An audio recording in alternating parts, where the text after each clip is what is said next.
Political Parties v. Public Fiduciaries. October 16, 2019 by Anna von Reitz. Our country's actual government depends upon a system of public fiduciaries who are bound to act according to the Prudent Man Standard, meaning that what we do for the public must be for the public good and must reflect decision-making and spending in the manner that a reasonably prudent man or woman would exercise when conducting their own business affairs. County officials and state officials are supposed to act as fiduciary deputies, and members sent by the state to attend sessions of Congress are also obligated to act as fiduciary deputies. Members of congressional delegations are meant to be subject to recall, members of the House of Representatives are subject to direct recall by the people, and members of the Senate are subject to recall by the state legislature. That is our actual government. It is designed to seek the best deal and public good for everyone.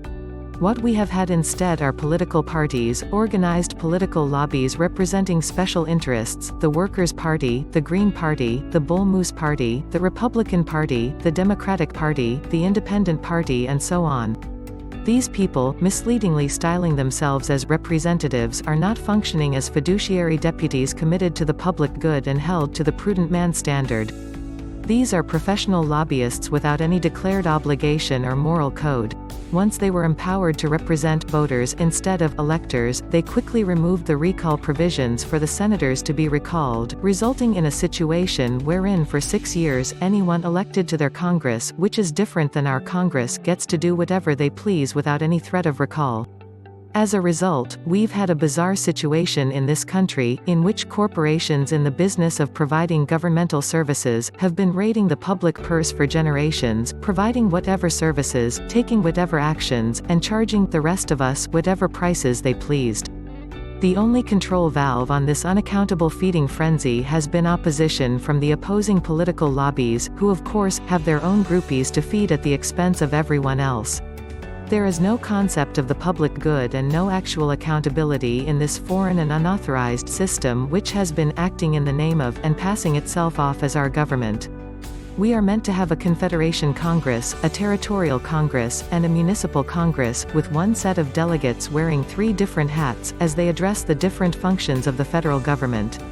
Things have not functioned properly since our great-grandfather's day, because the reconstruction of the American Confederation was never completed after the Civil War.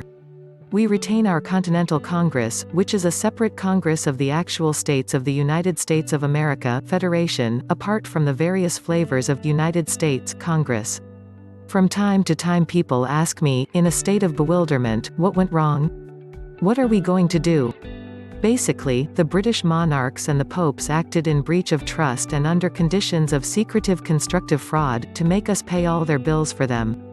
Now, they have provided us with services we agreed to receive from them, albeit, not always with the agreed-upon oversight, so, we do legitimately owe them for at least some of the services they have provided. In the same token, they have usurped authority never granted to them, and they have run amok on our shores and spent our money and resources and most of all, our credit, on a great many things never authorized. Our people and our states have suffered because of this, and they are still trying to weasel out of making amends and correcting their operations. So we are assembling our states of the Union and exercising our Federation of States, the United States of America. As we continue on this road, we will reconstruct the American states of states that are supposed to be providing us with the bulk of federal services, and things will fall back into place. For the moment, we are holding the erstwhile foreign service providers' feet first to the fire, and making sure that everyone knows that the Pope is ultimately responsible for both the territorial and the municipal government.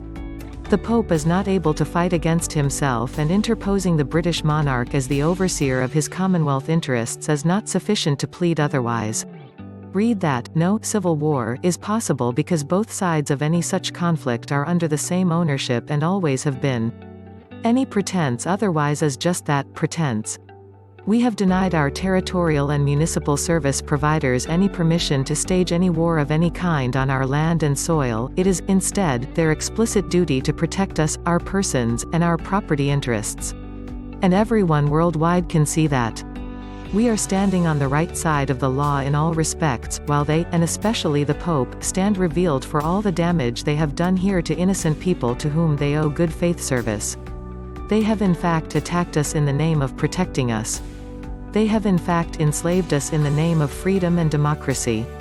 It is, in the end, worldwide public opinion that rules the day, and the world will judge them for the way they have treated us and for what they do now to either work with us to make amends, or work against us and try to justify their failure to perform their duty owed to the American states and people. They either straighten up their operations here or everyone on earth will know them as crooks and abject hypocrites unworthy of trust. Now that you can see how this really rolls, what's missing, how things are supposed to be versus the way they are and have been for a long time, you can appreciate the need to take action. If you were born within the borders of one of the 50 states, if you were born to American parents abroad, or were officially naturalized here, you can participate in the greatest revival and restoration in world history. Go to www.theamericanstatesassembly.net. You can reclaim your birthright or natural right to adopt the political status of an American state national, and if you are over 21, you are cordially invited to fully participate in your state assembly. There are jury pools to fill and public offices to be held, duties to fulfill and rights to be exercised. The American States Assembly has been properly constituted of American state citizens from the start, and no other organizations have been. We have the right political status, the right standing, and the right jurisdiction to hold our federal service providers to account, and their state-of-state franchise operators, too.